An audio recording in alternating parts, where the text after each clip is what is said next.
सिंहस्थ कुंभमेळ्याचे कोट्यवधींचे कामं एकीकडे शहरामध्ये प्रगतीपथावर आहेत, तर दुसरीकडे साधुग्रामसाठी आरक्षित असलेल्या जागेबाबतचा वाद अद्यापही कायम आहे.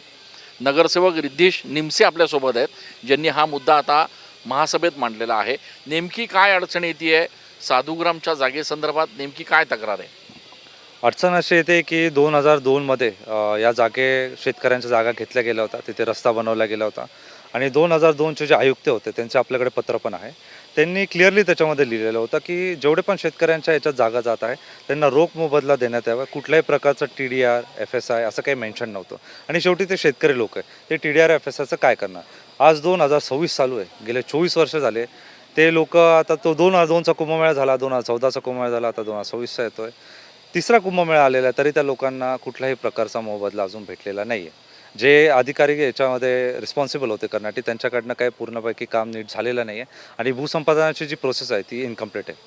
शहरामध्ये एकीकडे सिंहस्थाच्या निमित्तानं कोट्यवधींचे कामं सुरू आहेत, मात्र मुळात ज्या ठिकाणी साधू महंत राहणार आहेत तुमच्या परिसरामध्ये साधुग्रामच्या, तो विषयच अजून सुटलेला नाही आहे. हे किती धोकादायक वाटतंय आगामी कुंभमेळ्याच्या अनुषंगाने? थोडं धोकादायक तर आहे, पण आता बघू हे कसं जातं पुढे. बघायला गेलं तर 2002मध्ये जर त्यांनी त्याचं फुल एक्विजिशन कंप्लीट केलं असतं 300 एकरचं, तर त्यांना ती तब्बल 40 कोटी रुपयात जागा पडली असती. आज 190 एकर ते जागा एक्वायर करतात, त्यांना त्याच्यासाठी 2,201 कोटी रुपये द्यावं लागतं. हे महानगरपालिकेचं फार मोठ्या लेवलवरती आर्थिक नुकसान आहे. हा अधिकाऱ्यांचा हलगर्जीपणाच दिसतोय, कारण जर त्यांनी याच्यावरती नीट लक्ष देऊन जर भूसंपादनाची प्रोसेस कंप्लीट केली असती तर ना शेतकऱ्यांना आज हा त्रास झाला असता, ना महानगरपालिकेला हा त्रास झाला असता. भाडेतत्वावरचा जागेचा जो विषय आहे तो देखील प्रलंबित आहे. एकीकडे जे शेतकरी आहेत ते कोर्टात जाण्याच्या तयारीत आहेत, कोर्टानं दुसरीकडे स्टे दिलेला आहे, तिसरीकडे हा सगळा अधिग्रहणाचा मुद्दा आता अपूर्ण राहिलेला आहे. किती अडचणी येऊ शकतात आगामी काळात? अडचणी तर येऊ शकतात, कारण शेतकऱ्यांना आता हे जे लोक कोर्टात गेलेले आहे, जे रेंटल जे जागा होत्या त्याच्या संदर्भात केलेलं आहे, ते याच्यासाठी गेले कारण आधी पण एक स्पेसिफिक सांगितलं यायचं की एवढीच जागा कुंभण्यासाठी घेतल्या, ते बाकीचे रेंटल पर्पज आहे. पण त्याच्यावरती कुठल्या प्रकारचं मग रिझर्वेशन टाकून देता आणि त्याच्यामुळे त्या शेतकऱ्यांना काही इलाज नाही राहत. मग त्याच्यामुळे ते यावेळेस कोर्टात गेलेले की त्यांची फक्त एवढी मागणी की ठीक आहे, तुम्ही रेंटल बेसिसवरती घेताय तर घ्या, आम्हाला काही हरकत नाही, पण याच्यावरती कुठल्याही प्रकारचं रिझर्वेशन न पडावं म्हणून ते यावेळेस कोर्टात आधीच गेलेले. कारण त्यांना काय आलं आहे, मागचे दोन्ही कुंभमेळा त्यांनी वाट बघितली, त्यांनी सगळा विश्वास ठेवला जेव्हा त्यांना सांगितलं गेलं, बट त्यांचं विश्वासघात केला होता एक प्रकारे. म्हणून आता ते आधीच कोर्टात गेलेले. त्यांना फक्त एवढं हवं आहे की रिझर्वेशन नाही पडावं त्या भाडेतत्व जागावरती आणि त्यांना त्यांची जागा परत मिळण्यात यावी. आज महासभेत तुम्ही हा मुद्दा मांडला. अधिकाऱ्यांकडनं जे उत्तर मिळतं आहे किंवा जे सांगितलं जात आहे त्याच्यावर तुम्ही समाधानी आहात?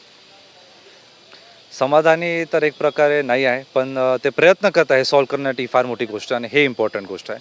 आता याच्यामध्ये कसं आहे की आयुक्त मॅडमांनी काही गोष्ट सांगितलं आहे, शेतकरी पण एकत्र येतील, मीटिंग्स होतील. आता बघू याच्यामध्ये कसं वे आउट निघेल. आपल्याला तर दोघी गोष्टी पाहिजे, आपल्याला कुंभमेळा पण चांगल्या पद्धतीने करायचा आहे, पण शेतकऱ्यांसोबत अन्याय नाही झाला पाहिजे या गोष्टीची आपल्याला काळजी घेऊन हा कुंभमेळा पुढे न्यायचा आहे. खूप खूप धन्यवाद. रिद्धेश उद्धव निमसे, नाशिक महानगरपालिकेमधले सगळ्यात तरुण असे हे नगरसेवक आहेत.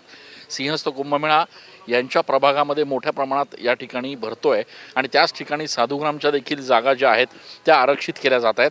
या मुद्द्यावर आज ज्यावेळेला त्यांनी प्रश्न उपस्थित केला त्यावेळेला अधिकाऱ्यांनी देखील त्यांना या संदर्भातले उत्तरं दिलेले आहेत.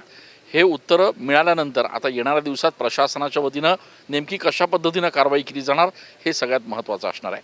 कॅमेरा पर्सन योगेशसह मी चंदन पूजा अधिकारी, TV9 मराठी.